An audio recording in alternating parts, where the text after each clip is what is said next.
And we are not done with conflicts. Next on our list is the South China Sea, where Beijing remains the unapologetic bully, raising tensions, reigniting old flashpoints and challenging regional players. This week, their target was the Philippines.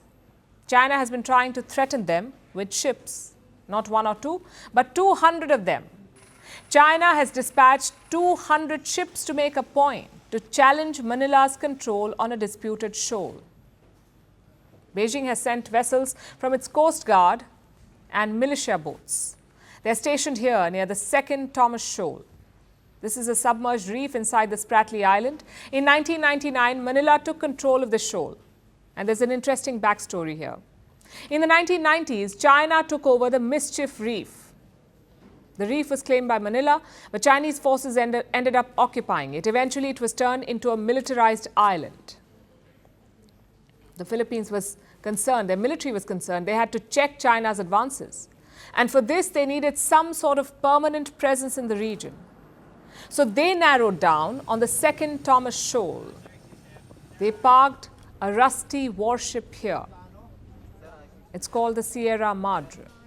Since 1999, this warship has been there, and Manila has been using it as a military base. They keep a detachment of Marines here. The Marines watch the movement of Chinese vessels and their activities. In recent months, China has targeted this Marine detachment.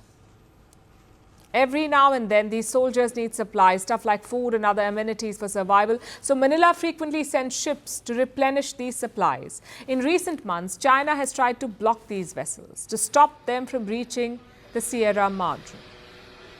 And this has led to many dangerous encounters. Chinese ships have fired water cannons on resupply vessels. China's Coast Guard has even rammed into them on multiple occasions. Last year, we saw dozens of such confrontations. Manila refused to engage with Beijing militarily, but vowed to push back.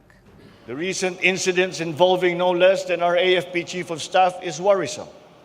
Yes, but it is a proud demonstration of Filipino courage against coercion and our firm resolve to protect, preserve, and uphold our territorial integrity. China refuses to back down, though. It has sent more ships to this area, including militia boats. China says they're there for fishing. But the real purpose is not lost on the world. Gunboat diplomacy is China's old tactic. They fund militia boats, they equip them with machine guns, rocket-propelled grenades and water cannons, and use them to intimidate neighbors. 200 such vessels are now in the vicinity of the second Thomas Shoal. Their presence is supposed to send a message to Manila to force a withdrawal. Last week, Beijing also issued a warning.